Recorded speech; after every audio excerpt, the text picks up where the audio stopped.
sa punto pong ito, balikan na natin si Direk Carby Salvador na nasa may Basra Market para sa ating price watch.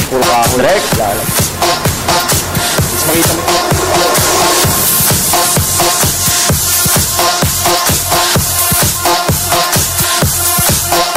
Tama po yan. Maraming salamat.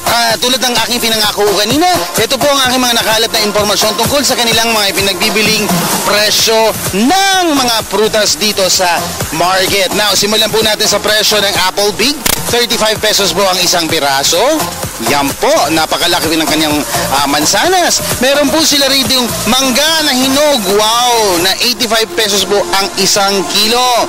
Siyempre, meron din silang apple small. Ayan, bakit nga ba ginagat ni Adan ang mansanas ni Eva na 15 pesos ang isa para sa maliit na mansanas? Meron din po sila rito ang poncan na 25 pesos po ang isang piraso. Tamang-tama po yan dun sa mga gustong ma-relieve ang mga boses at saka gumanda ang mga kutis. Ngayon, pumunta naman po tayo sa mga naglilihi na gusto naman po ng mangga na kulay green. Yan po, ang hilaw po nila, 80 ang isang kilo. Masarap yan kung sasama mo ng bagoong.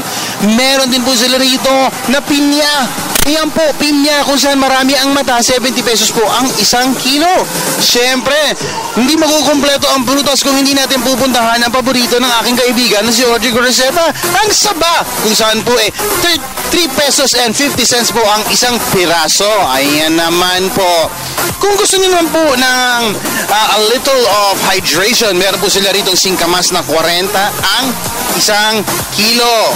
Okay.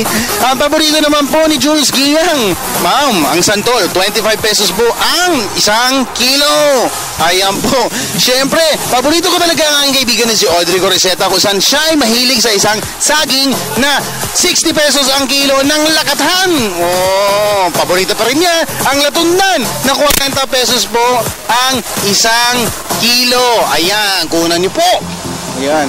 Pero pag talagang nagtitipid tayo, murang-mura po yung lakatan nila na 60 pesos. Talagang isa o dalawang saging lang sapat na para sa agahan. Ayan naman po.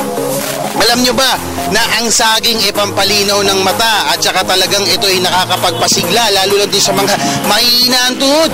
Doon sa mga atleta natin, alam nyo ba na ito lang ang kanilang kinakain pag sila ay nagjejeta, pero bakit sila malakas? Gawayan ng saging na paborito rin ng matching.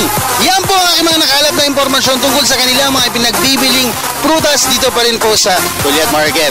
Ako po ang inyong hari ng palengke, proud to be PTV. See you again tomorrow.